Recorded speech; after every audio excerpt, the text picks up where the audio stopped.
So the monetary policy is a process whereby the monetary authority generally, that is on the central bank, tries to control and regulate the money supply of the economy. The impact of the monetary policy is a common factor for all the sectors that are available in the economy. Black money is something which is not really accredited, which is not acknowledged, or neither that is going to be considered something of a great value in the society.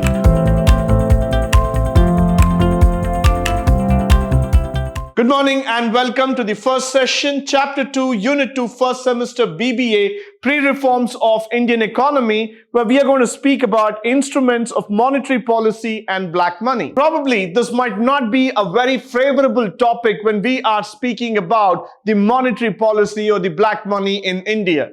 But nevertheless, you cannot run an economy without a monetary policy altogether.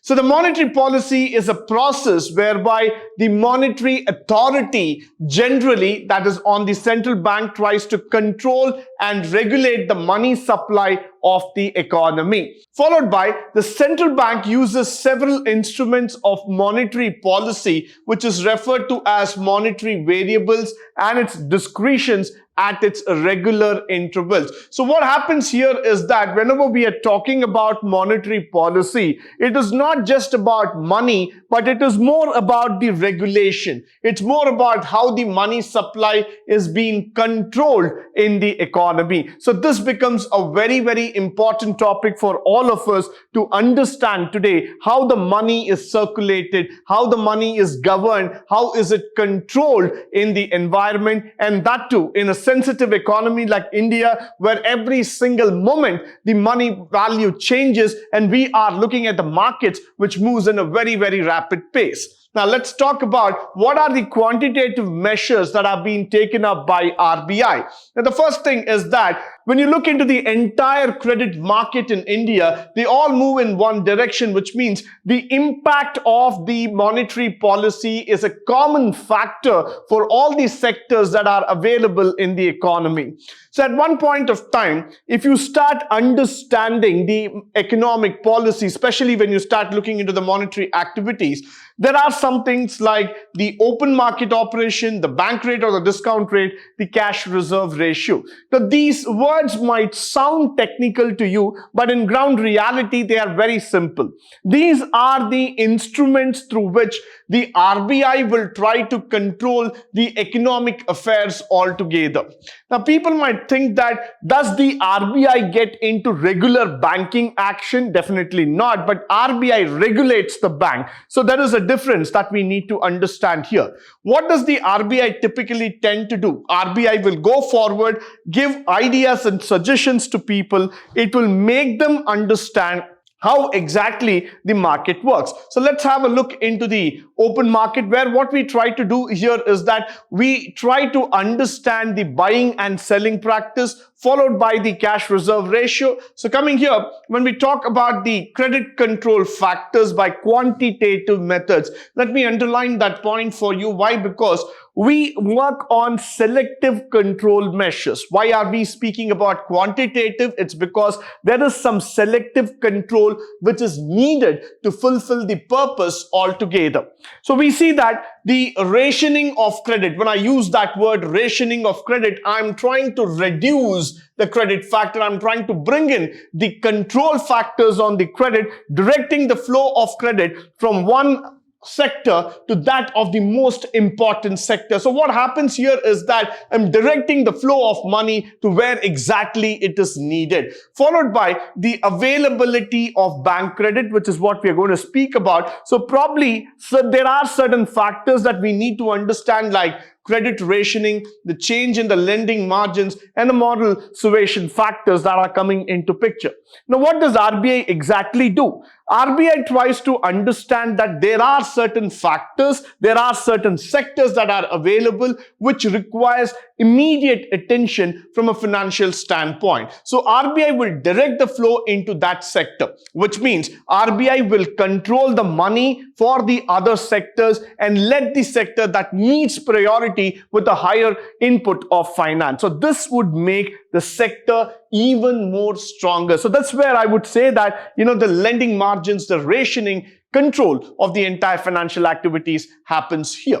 Followed by, let's talk about the addition factor called as LAF. What we stand for that? Liquidity Adjustment Facility, which is very, very important. The repo rate and the reverse repo rate, which are used to control the money supply in the economy. Now, the liquidity adjustment facility is a very, very important topic. Why? Because you cannot allow the economy to float with excess money. At the same time, you cannot make the economy look completely dry, completely worn out at any given point of time. So what does the RBI do? The RBI tries to maintain the balance. RBI tries to maintain the cash flow, the necessary supply in the market so that everybody is able to get what exactly they want. And when we are talking about the repo rate and the reverse repo rate, these rates are very, very important for the banking sector so that at the end of the day, they are able to get what they want. Now, the RBI keeps changing these rates. Why? Because it depends on the bank transaction and the movement altogether. Now, what happens here is that the repo rate is the rate at which the commercial banks will borrow money from the RBI, and the reverse repo rate is something which is just the opposite. RBI will borrow money from the commercial bank. So there's a both way. It's a two-way connection that we are speaking about here. So what is very, very important in form of government securities, in form of the activities that we are talking about is RBI will bring in some control measures that will keep the economy on a free flow basis. Secondly, RBI will also talk about this in line and length. Why? Because whenever the money supply is going to be affected, whenever the money supply is going to come in different forms and format, RBI is going to look into the other factors. They're going to look into it in such a way how we can maintain the rates and how we can pull it forward altogether. Now, the next thing, black money. Black money is both economic and social problem. In the latter context, whenever we talk about this word, black money, people are excited because they think that black money is something that's going to give you an extra power and extra wings to float around in the economy. But that's not true. Why? Because black money is not something that is really digested by the society. Black money is something which is not really accredited, which is not acknowledged, or neither that is going to be considered something of a great value in the society. People feel that the rise in black money actually leads to a greater inequality, and that also spoils the economic system. Now, when we look into the black money concept, this is something which is considered to be a parallel economy, an underground economy, and an official economy, which is actually trying to govern, control by itself, and it has its own market. Now, do everybody get a chance to be a part of this underground economy, a part of this black economy, which is unknown? The answer is no. Why? Because this is a hidden economy. It's not available to the common man. But at the end of the day, the common man is affected because the money flow gets restricted, and there's a huge amount of pressure that comes onto the government because the black money accumulated people are not paying tax to the government. That affects the revenue part of the government. So the more and more black money acquisitions that starts happening in our economy, which means to say that these people are not going to pay the tax at any given point of time. And that is going to be a bad signal for the economy. So at one point of time, what we are seeing here is that this would have a damaging effect on the country's planning and efforts altogether. So what do we want to achieve in the future is that we want to see that the black money and the economy sensitivity issues are literally pulled down. We do not want this to be repeated again and again. We do not want this setup where the economy gets disturbed because of a section of people who do not pay their income tax regularly, who create a lot of blockade, who create a lot of barricades for other people. people that the lesser the black money, when you flush out the black money, the excess money can be utilized for something that is useful. You will be able to help the poor and needy. You will be able to bridge the gap between the rich and poor. So that's exactly why we do not want the black money to continue to persist in this economy. Moving further, black money is a tax evaded income, as we were talking about. So it has both a legal and illegal means altogether. Now, did I mention the word legal? Of course, yes. Why? Because even when you are earning money through a legitimate source, but you try to avoid paying tax, that money gets converted into black money. So now what happens is that though I run a legitimate business, but I don't do the job of a citizen of paying tax regularly, automatically I fall into the black economy. Now that's exactly where about 80% of Indians are really into. They are trapped into that particular sector, I would say. There are many small-scale business in India, many small-scale industries, or probably, the shops and the ideas or the footpaths or the small shops that keep continue happening business in India. They fail to pay money because they don't recognize the income, and somewhere they just come out of the loop. So we are not able to catch them in terms of the tax factor. Now, for example, government doctors earning money by private practice, or when you talk about auditors, when you talk about lawyers, when you talk about architects who are self-styled professionals, they earn a lot of money in different ways, in different means altogether. But most of them don't declare this income openly.